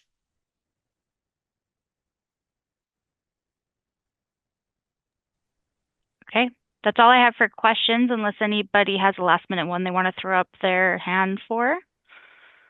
If nothing goes up, Melanie, then you can take it away. Okay.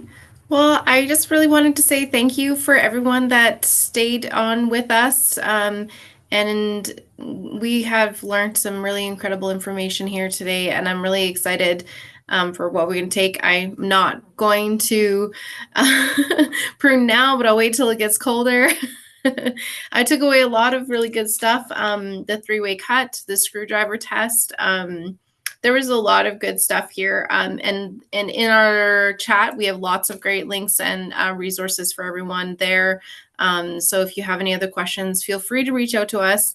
I've got Scott's email in there. We had Dallas's email in there. And you can always just do agriculture@rdcounty.ca. Just a reminder, Chris is going to be sending out a survey to you guys. So please take the time to fill it out. We really, it helps us provide content that is beneficial to the participants and Red Deer County residents here. So thank you and have a great evening. Thank you to Toso and to Scott and Dallas for being here.